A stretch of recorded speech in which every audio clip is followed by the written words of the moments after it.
Top quality और consistent performance के लिए सिर्फ सिल्वर पंप। टॉप क्वालिटी और कंसिस्टेंट परफॉर्मेंस के लिए सिर्फ सिल्वर पंप, नाम याद रखना। गेल्या 2 ते 3 दिवसापासून भंडारा जिल्ह्यात मोठ्या प्रमाणात पावसाची सावट आहे। ढगाळ वातावरण आणि पावसामुळे नागरिक हैराण झालेले आहेत। अशात आपण भंडाऱ्याच्या मोहाडी तालुक्यातील एकलारी येथील रेल्वे ब्रिज परिसरात बघू शकतो। आपण या रेल्वे ब्रिज खाली मोठ्या प्रमाणात आपल्याला पाणी साचलेलं पाहायला मिळत आहे। खरं पाहायला गेलं तर गेल्या अनेक वर्षापासून ही समस्या आहे। ब्रिज तयार झाला तेव्हापासून नियोजनबद्ध पद्धतीने काम न झाल्याने नागरिकांना अनेक अडचणींचा सामना करावा लागतोय। 1 ते 1.5 फूट पाणी या पुलाखाली साचले असते आणि त्यामुळं नागरिकांना हे चिखल तुडवत प्रवास करावा लागतो।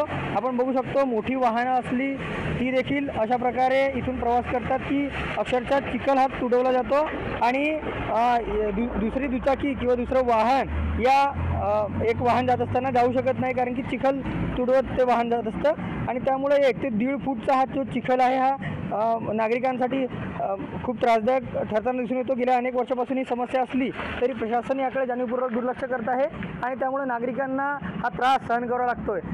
त्यामुळे तात्काळ ही समस्या दूर करावी, रेल्वे प्रशासनाच्या वतीने असो किंवा स्थानिक प्रशासनाच्या वतीने असो योग्य उपाययोजना करण्यात यावा अशी मागणी येथील नागरिक करताना दिसून येत आहेत। रुपेश सपाटे, TV9 मराठी, भंडारा।